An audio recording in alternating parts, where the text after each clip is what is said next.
Salut et bienvenue dans une nouvelle édition de mon bullet journal. Pour le thème de ce mois-ci, j'ai un petit peu hésité.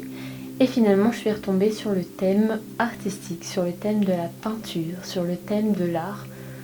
Tout simplement parce qu'en ce moment, c'est quelque chose qui me nourrit énormément. C'est quelque chose qui me permet de faire autre chose que d'être sur mon téléphone, qui me reconnecte un petit peu à moi. Et du coup, j'avais envie de le retranscrire dans cette mise en place.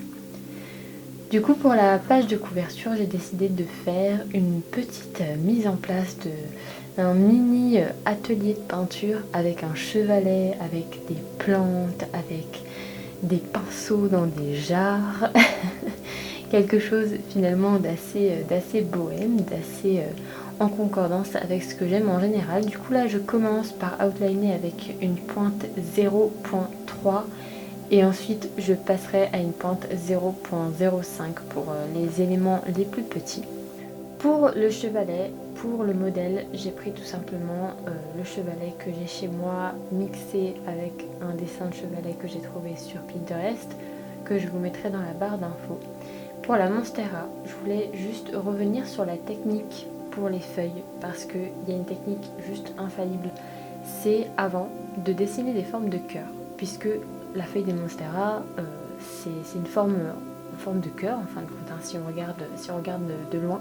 Donc vous dessinez la forme de cœur, vous disposez vos feuilles là où est-ce que vous avez envie de les mettre.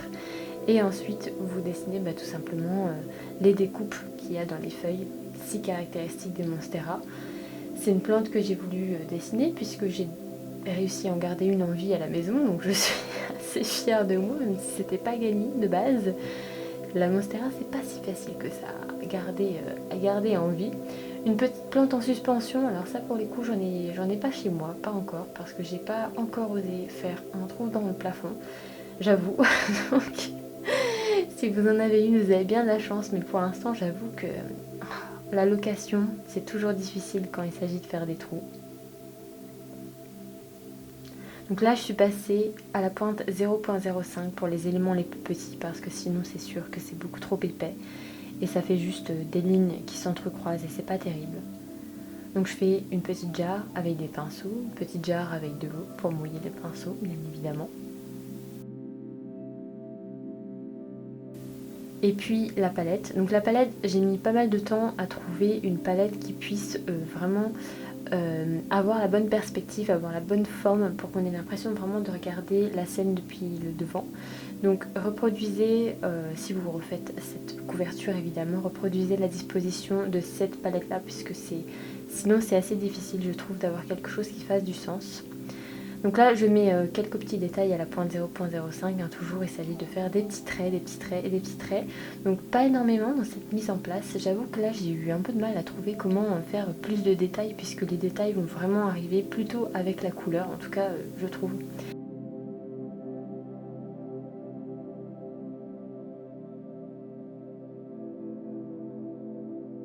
Un petit chat qui passe.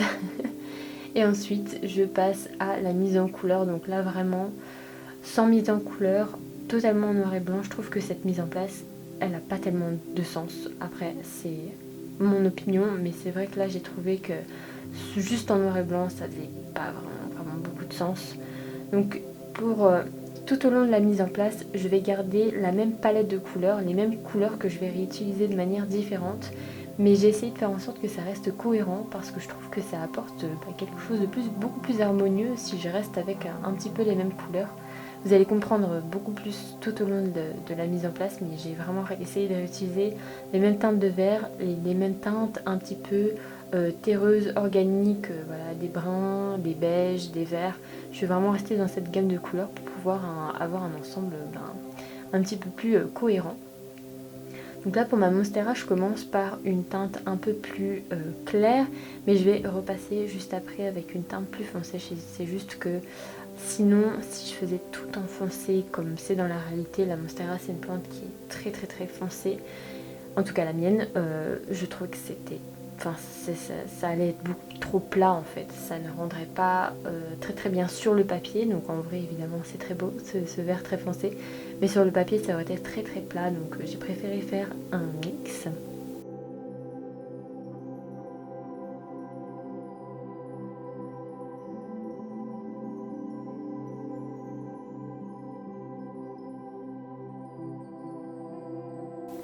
Et ensuite je passe à la mise en couleur du pot et du chevalet. Donc là vraiment pour le pot ça sert à rien de reprendre une teinte plus foncée comme j'ai déjà pu le faire avant pour pouvoir mettre des ombres et faire en sorte qu'il ait l'air arrondi. En fait il faut juste toujours reprendre le même feutre et repasser sur la couleur, ça va venir l'intensifier seulement à certains endroits pour vraiment créer cet effet d'arrondi.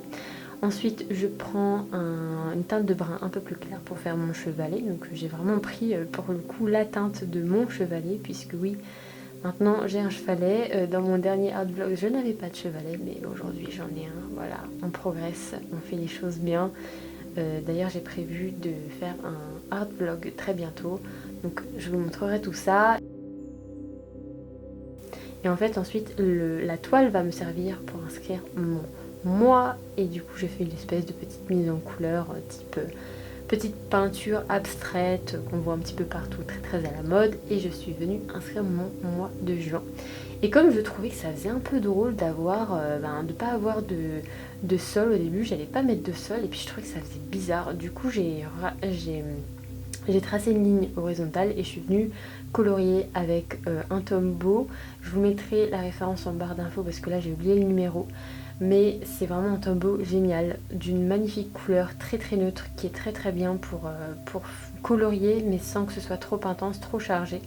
Je vais vraiment le rentabiliser dans cette mise en page, hein. Pour le coup cette couleur, les Tombow ça s'est pas donné, mais honnêtement là je vais le rentabiliser. Alors pour ma double page avec le calendrier, j'ai rebasculé mon calendrier. Voilà, dans les précédentes mises en page, je l'avais mis de manière horizontale pour avoir plus de place. Mais là, je ne vais pas avoir besoin d'autant de place. Et comme d'habitude, je laisse cette page très light parce que j'ai pas besoin de grand chose. Et j'ai aussi besoin de pouvoir ajouter des notes en dessous de mon calendrier au cas où j'aurais pas assez de place pour tout noter dedans. Et sur la page de droite, je viens faire des crayons de couleur. Donc là, je les outline et ensuite, bien évidemment, je vais venir les mettre en couleur. Je les outline avec ma pointe 0.05. Donc ça, c'est assez simple, hein, faire des crayons de couleur. Il s'agit juste de faire des lignes horizontales pour la base, d'en mettre à l'intérieur, et ensuite de ne pas oublier de faire les petites vaguelettes entre le bois et la partie crayon de couleur pour créer cet effet de crayon taillé. Pareil, là je réutilise les mêmes couleurs que j'ai utilisées dans la couverture pour pouvoir vraiment, encore une fois, avoir cette unité. Et je repasse avec les mêmes couleurs à l'intérieur des crayons de couleur pour pouvoir créer un petit peu cet effet. Vous savez, les crayons de couleur, ils sont toujours un peu fastés. Donc je réintensifie certaines bandes pour pouvoir créer cet effet-là. Et j'utilise mon Tombow pour la teinte de crayon de couleur. Pour la teinte du bois du crayon de couleur. Et ensuite, j'ai pris de vrais crayons de couleur cette fois-ci.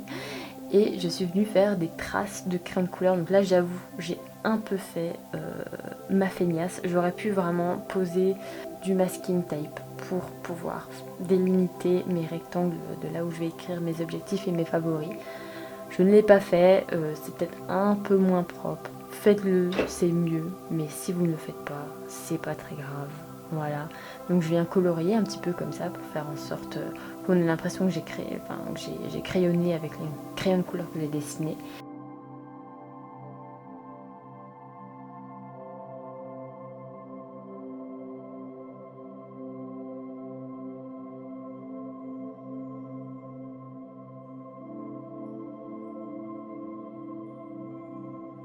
Et ensuite je viens poser mes petites bandes de craft autocollant. Voilà, le fameux, toujours et encore. Lui aussi je le rentabilise plutôt bien, j'avoue.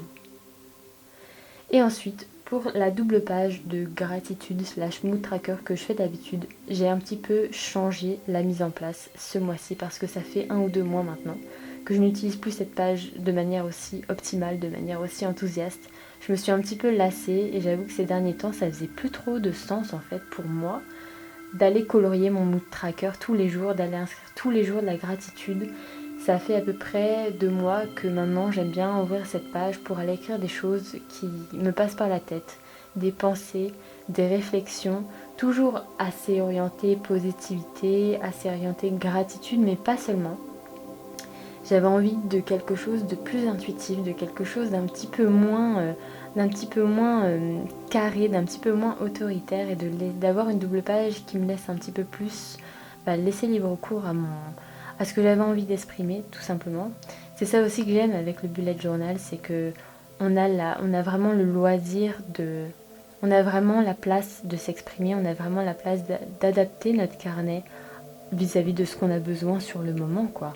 Et du coup, forcément, j'ai décidé d'adapter cette double page. Je reviendrai certainement à un mood tracker comme je le faisais avant, plus tard, mais en tout cas pour le moment, c'est cette double page que j'avais envie d'utiliser. Donc je fais tout à la pointe 0.05 avec une jarre. Je commence à savoir les faire là, les jarres. J'avoue qu'au bout de la troisième, on commence à capter. Une petite plante à côté aussi, parce que vous avez bien compris que bon, j'essaye de ne pas faire de motifs végétaux tout le temps comme je l'avais spécifié, mais quand même, c'est ce qui reste le plus joli sur le papier. Donc là, un petit peu plus de détails pour le coup, comme le pinceau était beaucoup plus grand, j'ai pu plus m'éclater au niveau des détails parce que c'est vrai que sur les autres, ils étaient trop petits pour faire trop de détails, après ça fait trop chargé, ça sert à rien. Et ensuite je passe à la mise en couleur et encore une fois, vraiment j'insiste, je réutilise à peu près les mêmes couleurs. À quelques couleurs près évidemment, mais j'essaye de réutiliser les mêmes couleurs pour qu'on ait vraiment cette impression d'harmonie au travers de toute la mise en page dans son entièreté.